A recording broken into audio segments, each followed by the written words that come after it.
लेकिन अभी एक कथन ऐसा लगता है कि इतिहास की बात बनता जा रहा है, क्योंकि बीते 72 घंटों से नेतन्याहू डोनाल्ड ट्रंप के बीच की तल्खी ऐसा लगता है सारी बाउंड्रीज लांघ गई। इजरायली प्रधानमंत्री लेबनान के मोर्चे पर पीछे हटने के लिए राजी नहीं है, तो अमेरिकी राष्ट्रपति ने दुनिया के सबसे बड़े आर्थिक मंच G7 से नेतन्याहू को चेतावनी दे दी। और फिर वेस्ट एशिया की बात हो रही है और कहा जा रहा है भारत की भूमिका बड़ी महत्वपूर्ण है।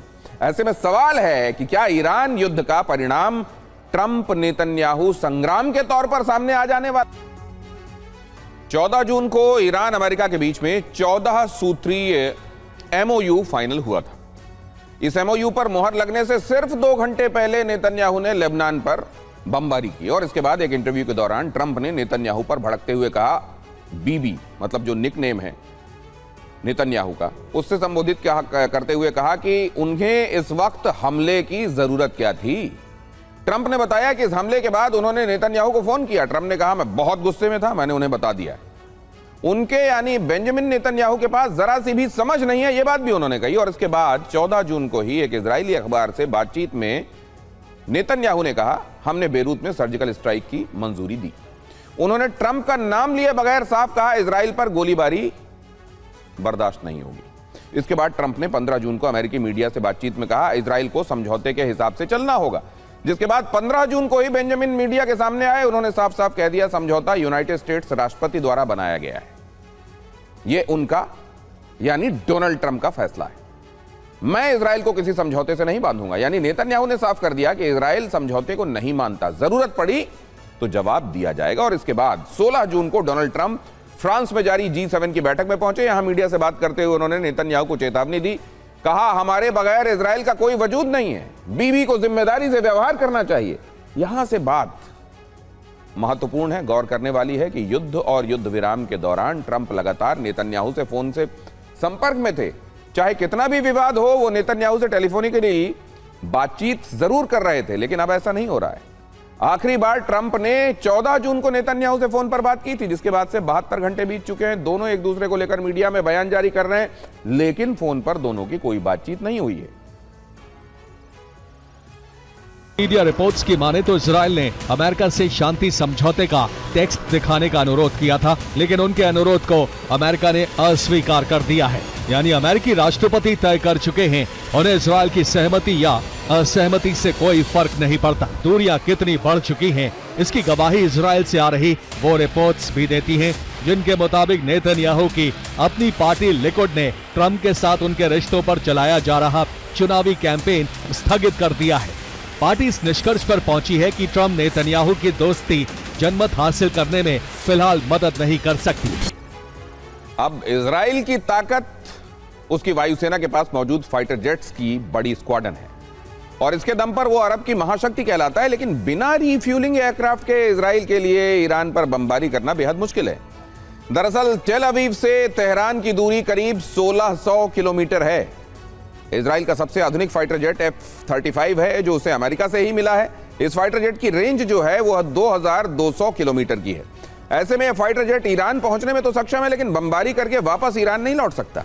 इजरायली फाइटर जेट तेहरान पर बमबारी करके लौटता है तो इराक के स्पेस में उसका ईंधन खत्म हो जाएगा और वो इजराइल नहीं लौट पाएगा। इन हालातों में रिफ्यूलिंग एयरक्राफ्ट इजरायली वायुसेना के लिए वरदान की तरह है। ये एयरक्राफ्ट फाइटर जेट में हवा में ही ईंधन भरते हैं, जिसके बाद जेट बमबारी करके वापस इजराइल पहुंचते हैं। लेकिन इजराइल के पास मौजूद कुल रिफ्यूलिंग एयरक्राफ्ट की संख्या महज 10 है, जिनमें से 9 एयरक्राफ्ट बोइंग 707 हैं। ये करीब 50 साल पुराने हैं और इजराइल इन्हें रिटायर कर रहा है। इनकी जगह इजराइल अमेरिका के आधुनिक KC-46 रिफ्यूलिंग एयरक्राफ्ट खरीद रहा है, लेकिन फिलहाल उसके पास ऐसा सिर्फ एक ही एयरक्राफ्ट है जो इजरायली फाइटर जेट्स की बड़ी स्क्वाड्रन के लिए नाकाफी है। मंत्री अब्बास अरागची ने कहा है कि लेबनान के खिलाफ इजराइल की कार्रवाई समझौते का उल्लंघन होगा। वहीं कालीबाफ ने धमकी दी है, समझौते के लिए लेबनान सहित सभी मोर्चों पर युद्ध समाप्त होना जरूरी है। 100 दिन की जंग के बाद अब अमेरिका और ईरान के बीच समझौते पर दस्तखत की तैयारी है। स्विट्जरलैंड में दोनों देश एक MOU पर दस्तखत करने वाले हैं। राष्ट्रपति डोनाल्ड ट्रंप इसे पहले ही अपनी बहुत बड़ी कूटनीतिक जीत बता रहे हैं और खुद को अंतर्राष्ट्रीय मंचों पर महाबली बॉस साबित करने में लगे हुए हैं। लेकिन इस तथाकथित शांति समझौते की जो कड़वी हकीकत और शर्तें अंदर से छनकर बाहर आई हैं, उसने वॉशिंगटन की साख को पूरी तरह मटियामेट कर दिया है। डोनाल्ड ट्रंप इसे अपनी बड़ी कूटनीतिक जीत बता रहे हैं, लेकिन समझौते की जो शर्तें सामने आ रही हैं वो बता रही हैं कि ट्रंप का ईरान जंग से बड़ा अंतर्राष्ट्रीय अपमान अब तक नहीं हुआ है। जिस समुद्री रास्ते को लेकर पूरी दुनिया की सांसें अटक गई थी, वहां अब अंतरिम व्यवस्था की जिम्मेदारी खुद ईरान को दी जा रही है। जिस रास्ते से दुनिया का तेल गुजरता है, उसी रास्ते की सुरक्षा का भरोसा फिर तेहरान के हाथ में दिखाई दे रहा है।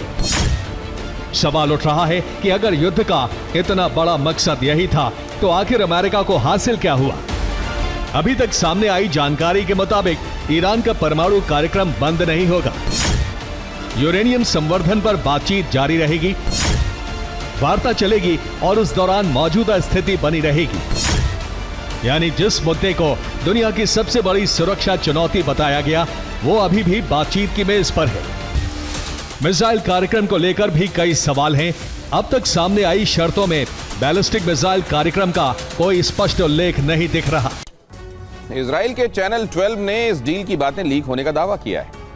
उसके मुताबिक 100 दिन की जंग के बाद भी होर्मुज पर अमेरिका को कोई नियंत्रण नहीं मिला है और अब तक सामने आई शर्तों में ईरान का परमाणु कार्यक्रम भी बंद होता दिख नहीं रहा। ईरान की मिसाइल ताकत को कम करने की भी कोई बात समझौते की शर्तों में नहीं है। हिजबुल्लाह और दूसरे ईरान समर्थित समूहों को लेकर भी तस्वीर साफ नहीं है।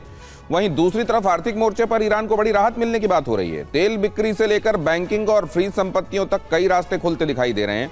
लीक हुए मसौदे के मुताबिक अगले 60 दिनों तक होर्मुज से जहाजों की सुरक्षित आवाजाही के लिए व्यवस्था ईरान करेगा, यानी दुनिया के सबसे अहम तेल मार्ग में तेहरान की भूमिका बनी रहेगी।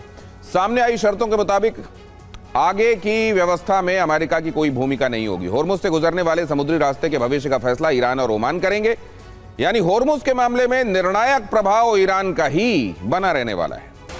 डोनाल्ड ट्रंप का यह तथाकथित शांति समझौता शुक्रवार को स्विट्जरलैंड में साइन होना है, लेकिन उससे पहले ही वॉशिंगटन से लेकर कैपिटल हिल तक उनके खिलाफ एक भयानक राजनीतिक तूफान खड़ा हो गया है।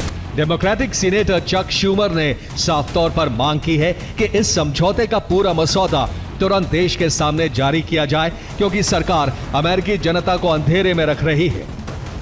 वहीं कनेक्टिकट के डेमोक्रेटिक सीनेटर क्रिस मर्फी तो इस पूरे समझौते को एक बड़ी विफलता और विनाशकारी रिपोर्ट कार्ड करार दे रहे हैं।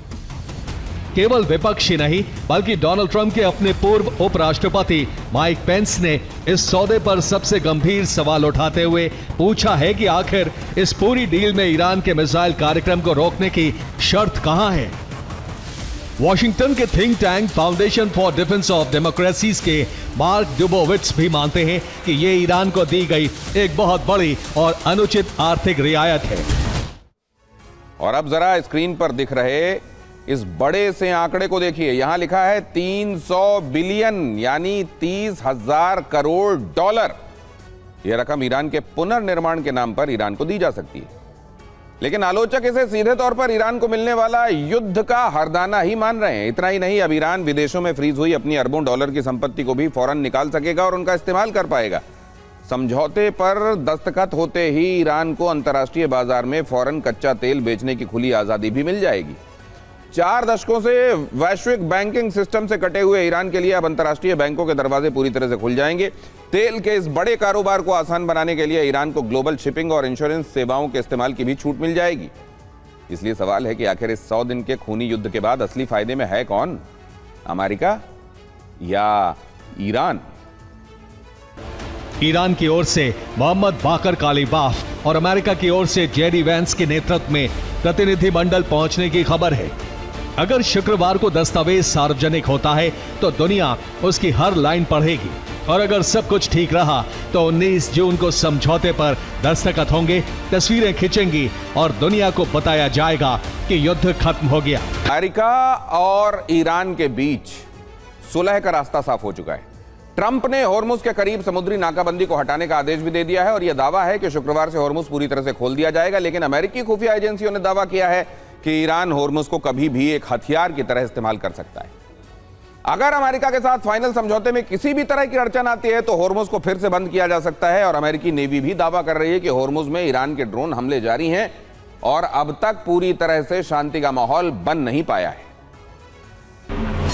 होर्मुज के खुलने की खबर से कच्चा तेल सस्ता हुआ है। दुनिया में तेल की किल्लत दूर होने की उम्मीद बढ़ी है।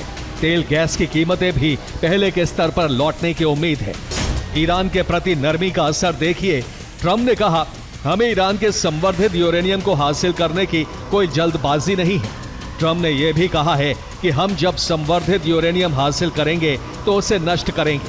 ट्रंप ने कहा है कि हम ईरान के संवर्धित यूरेनियम को अमेरिका नहीं ले जाना चाहते। हमारे पास पहले से पर्याप्त भंडार है। रिपोर्ट के मुताबिक ईरान प्रतिबंधों की वजह से जिस तरीके से तेल की तस्करी करता था, अमेरिका ने भी वही तरीका चुना था। अमेरिका ने पिछले दिनों ईरान से स्मगलिंग वाला फॉर्मूला लागू कर दिया था।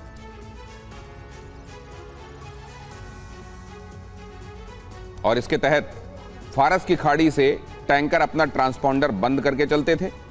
ट्रांसपॉन्डर बंद होने की वजह से ईरानी रेडार टैंकर्स का पता लगा नहीं पाते थे और वो होर्मुज को क्रॉस करते थे। हमले की आशंका की वजह से हर टैंकर के बीच में करीब 3 किलोमीटर का फासला रखा जाता था ताकि तेल की सप्लाई का ईरान को पता न चलने पाए। होर्मुज से ट्रांसपॉन्डर बंद करके आए टैंकर यूएई के फुजैरा पोर्ट और ओमान के सोहार पोर्ट तक पहुंचते थे।